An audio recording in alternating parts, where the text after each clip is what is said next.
Bismillahirrahmanirrahim. Assalamualaikum warahmatullahi wabarakatuh.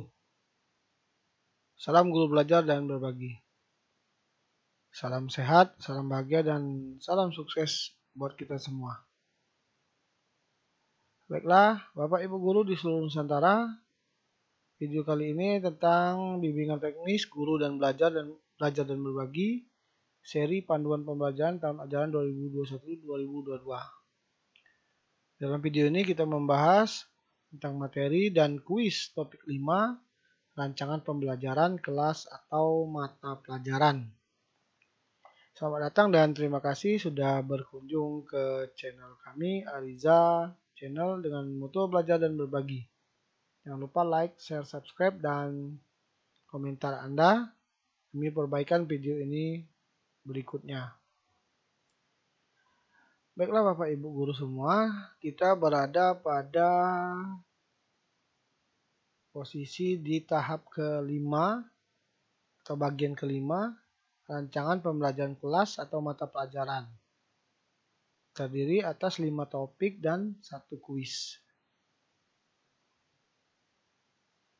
Baiklah, kita lihat dulu, yaitu penyusunan rencana pelaksanaan pembelajaran atau RPP, kelas atau mata pelajaran. Desain pembelajaran yang tercantum dalam sebuah RPP, kelas atau mata pelajaran merupakan desain pembelajaran yang disesuaikan dengan kondisi satuan pendidikan dan karakteristik peserta didiknya pada masa pandemi. Pada pembelajaran tatap muka terbatas atau PTM terbatas, berbagai adaptasi pembelajaran dilakukan terutama untuk merespon dampak dari pembatasan waktu pembelajaran di kelas, penjadwalan kelompok belajar, serta kondisi lainnya.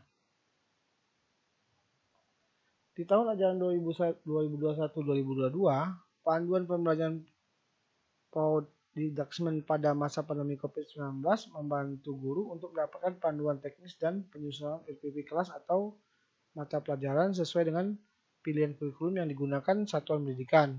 Untuk lebih jelasnya, silakan membaca kembali buku panduan penyelenggaraan pembelajaran PAUD Didasmen di masa pandemi COVID-19.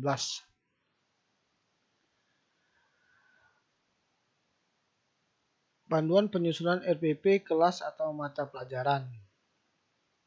Jadi yang pertama menganalisis rencana dan jadwal pembelajaran yang ditetapkan, lalu melakukan asesmen diagnosis terhadap kondisi peserta didik dan orang tua, lalu menyusun jadwal pembelajaran kelas atau mata pelajaran. Langkah berikutnya, menyusun rencana pelaksanaan pembelajaran, lalu melakukan pembelajaran berdasarkan RPP dan jadwal pembelajaran. Lanjutkan dengan memastikan proses pemberian umpan balik, lalu melakukan refleksi dan perbaikan strategi pembelajaran berdasarkan hasil asesmen formatif. Itu adalah bagian dari panduan penyusunan RPP kelas atau mata pelajaran.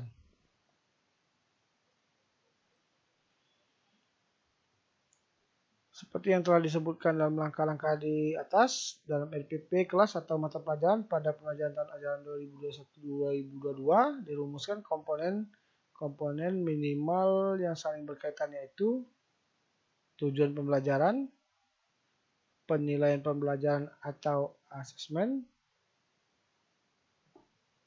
Lalu pada penilaian pembelajaran atau asesmen formatif,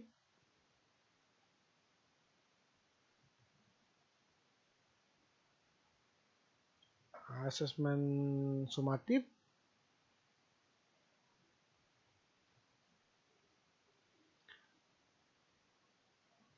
langkah-langkah pembelajaran. Langkah pertama yang perlu guru lakukan adalah terlebih dahulu menentukan komposisi PTM dan PJJ dalam pembelajaran campuran. Komposisi PTM terbatas dan PJJ yaitu menggunakan sejumlah pertimbangan, yaitu jumlah kelompok belajar, tingkat kemandirian peserta didik, tingkat risiko pandemi.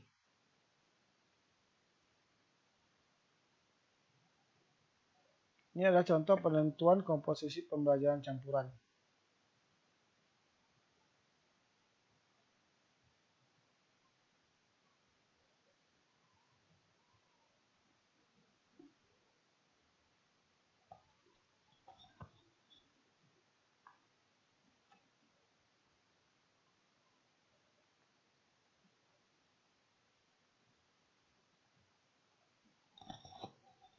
Penyusunan jadwal pembelajaran kelas atau mata pelajaran. Panduan teknis dalam melakukan pengaturan pergerakan peserta didik, peserta guru di kelas atau mata pelajaran untuk menghindari terciptanya kerumunan selama proses pembelajaran. Panduan teknis guru dalam menyusun rencana pelaksanaan pembelajaran di kelas atau mata pelajaran sesuai dengan jadwal pembelajaran satuan pendidikan.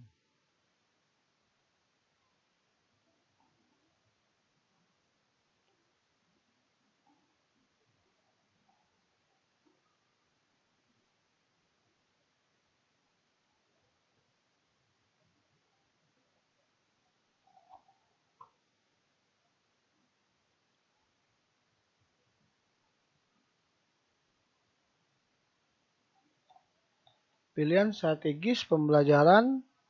Pada dasarnya pembelajaran di masa pandemi COVID-19 melibatkan dua strategi pembelajaran, yaitu pembelajaran campuran dan pembelajaran jarak jauh.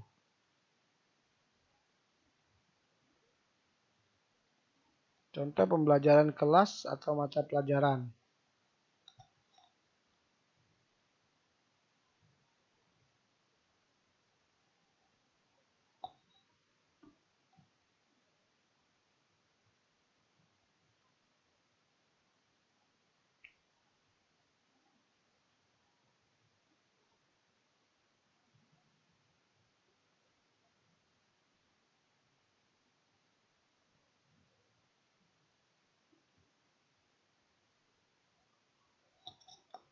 Contoh kasus 2.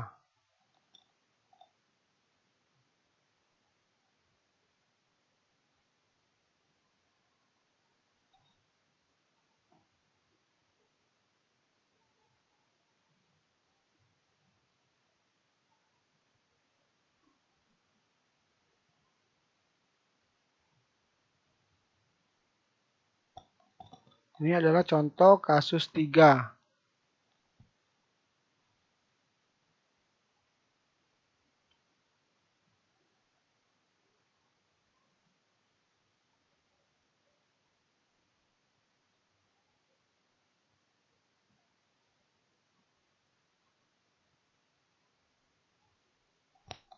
Berikut adalah contoh kasus 4.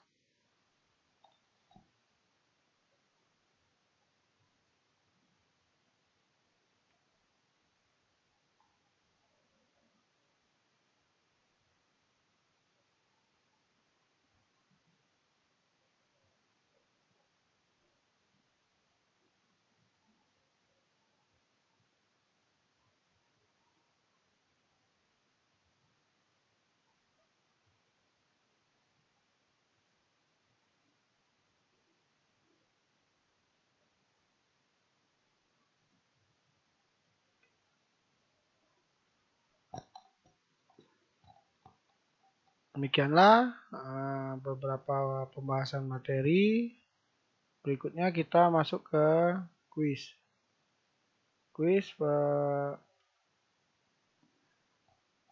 rancangan pembelajaran kelas atau mata pelajaran. Masih bentuk soalnya adalah benar dan salah. 1. Langkah pertama yang dapat guru lakukan dalam melakukan penyusunan LPP adalah menganalisis rencana dan jadwal pembelajaran yang ditetapkan oleh satuan pendidikan. Benar. 2. Guru Atika telah merencanakan untuk melakukan asesmen diagnosis pada siswa dan orang tua di awal kelas tahun ajaran 2021-2022. Hal ini akan digunakan untuk menyesuaikan kurikulum dengan kebutuhan siswa-siswinya. Benar. 3. Guru Ria diberitahu bahwa salah siswa kelasnya terkonfirmasi positif setelah kunjungan dari luar kota. Guru Ria kemudian melaporkan kepada tim kesehatan sehingga PTM tetap berjalan seperti jadwal biasa. Salah. 4. Guru Patria menyusun komposisi PTM dan PJJ di kelasnya dengan menekankan komposisi terbanyak pada PTM, yaitu 4 kali seminggu. Hal ini dilakukan dengan pertimbangan banyaknya beban materi belajar yang perlu dikuasai dan dilatih oleh siswa kelas 5 menghadapi AKM. Salah. Soal nomor 5, berkaca dari pengalaman pembelajaran tahun ajaran yang lalu, Guru Dito bertekad untuk melakukan strategi asesmen formatif yang lebih beragam di tahun ajaran 2021-2022 dan memberikan umpan balik yang berkala pada siswa-siswinya sehingga mereka dapat melakukan perbaikan jangka pendek. Benar. Soal nomor 6, guru IMA mengajar di TKA dan memberikan tugas-tugas mandiri yang harus dilakukan bersama-sama oleh murid dan orang tua di rumah. Hal ini dilakukan untuk tetap memberikan stimulasi langsung pada murid TKA yang tidak dapat dilakukan secara maksimal melalui PTM. Benar. Soal nomor 7.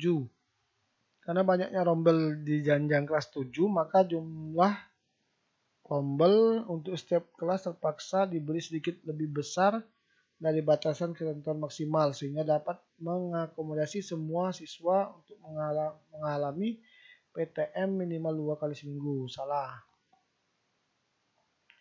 Soal nomor 8, untuk memastikan semua guru tetap bekerja dan menjalankan tugasnya sesuai jam mengajar, semua guru, baik mereka yang akan mengajar di sesi PTM maupun yang tidak, tetap harus bekerja di sekolah. Salah. 9. Sebelum tahun ajaran baru dimulai, sekolah tempat guru Wahyudi mengajar menjadwalkan sosialisasi kepada orang tua murid untuk memahami ketentuan PTM terbatas sekolah secara umum dan memahami jadwal pembelajaran kelas secara khusus. Hal ini penting agar orang tua memiliki pemahaman yang sama akan protokol kesehatan dan tujuan pembelajaran anaknya untuk memberikan dukungan penuh. Benar. Soal nomor 10.